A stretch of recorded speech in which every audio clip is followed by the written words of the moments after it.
പ്രീതി വന്ദന എന്നീ രണ്ട് കന്യാസ്ത്രീകളുടെ മേൽ ഉണ്ടായ ആക്രമണം, അതോടൊപ്പം അവരോടുകൂടെ സഹകരിച്ച് നിന്നതായ കുട്ടികളെയും അവരുടെ സഹോദരങ്ങളെയും മർദ്ദിച്ച് സഭയുടെ നല്ല പ്രവർത്തനങ്ങളെ താഴ്ത്തിക്കെട്ടുവാൻ തക്കവണ്ണം ശ്രമിച്ചതിൽ മലങ്കര ഓർത്തഡോക്സ് സുറിയാനി സഭയ്ക്കുള്ളതായ പ്രതിഷേധം രേഖപ്പെടുത്തുന്നു.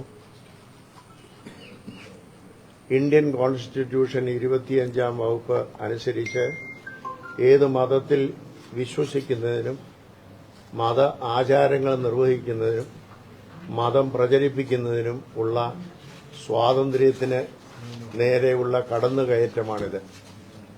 ഈ വ്യക്തി സ്വാതന്ത്ര്യം ഭൂരിപക്ഷമെന്നോ ന്യൂനപക്ഷമെന്നോ ഇല്ല. ഇന്ത്യയിലെ ഏത് പൌരനും അവകാശപ്പെട്ടതാണ്. ആ പൌര അവകാശത്തിന്റെ മേൽ നടത്തിയതായ കയ്യേറ്റം, നിയമം കയ്യിലെടുത്ത് നടത്തിയതായ അക്രമികളായ ആളുകളെ നിയമത്തിനു മുമ്പിൽ കൊണ്ടുവന്ന് മാതൃകാപരമായ ശിക്ഷ നടത്തണം എന്നുള്ളതാണ് ഇന്ത്യ ഗവൺമെന്റിനോട് മലങ്കര ഓർത്തഡോക്സ് സുറിയാനി സഭയ്ക്ക് അഭ്യർത്ഥിക്കാനായിട്ടുള്ളത്. ഇത്തരത്തിലുള്ളതായ പ്രവണതകൾ മുന്നോട്ട് പോകുന്നത് ഒരിക്കലും മതേതര രാഷ്ട്രം, ജനാധിപത്യ രാഷ്ട്രമായിരിക്കുന്ന ഇന്ത്യയ്ക്ക് ഭൂഷണമല്ല. ഇന്ത്യയെ മറ്റുള്ളതായ രാജ്യങ്ങളുടെ മുമ്പിൽ കാപാലികന്മാരുടെ രാജ്യമായിട്ട് കണക്കാക്കത്തക്ക രീതിയിൽ അധപ്പതിപ്പിക്കുന്നതായ പ്രവണതയുള്ളവരായ സംഘടനകളെ പരിപൂർണമായും നിരോധിച്ചുകൊണ്ട് ഈ ഇന്ത്യയിൽ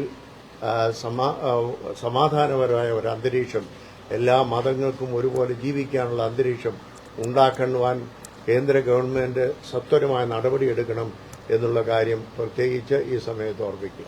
രാജ്യത്ത് മൊത്തത്തിൽ മതസ്വാതന്ത്ര്യം ഹനിക്കപ്പെടുകയാണോ? മൊത്തത്തിൽ ഹനിക്കപ്പെടുന്നു എന്ന് പറയാനായിട്ട് ഒക്കുകയില്ല. എങ്കിലും ഈ സംഭവം അതിലേക്ക് വിരൽ ചൂണ്ടുന്നതായിട്ടാണ് ഞങ്ങൾ മനസ്സിലാക്കുന്നത്. ഇത് ഏത് മതവിഭാഗത്തിനുമെതിരായി ഉപയോഗിക്കാനായിട്ട് ശ്രമിക്കാം. അത് ആർക്കും ഉപയോഗിക്കാം.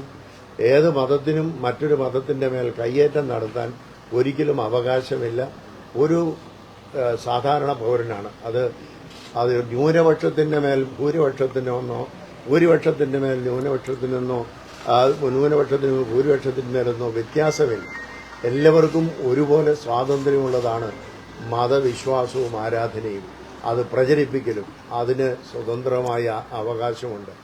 ആരെയെങ്കിലും നിർബന്ധിക്കോ ഏതെങ്കിലും തരത്തിലുള്ളതായ ഭീഷണികൾക്ക് വശംവദനായി മതത്തിൽ മാറ്റുകയോ ചെയ്യുന്നെങ്കിൽ അതിന് ഉള്ളതായ നിയമങ്ങൾ ഇന്ത്യയിലുണ്ട്. അത് എപ്പോഴും പാലിക്കപ്പെടേണ്ടതാണ്.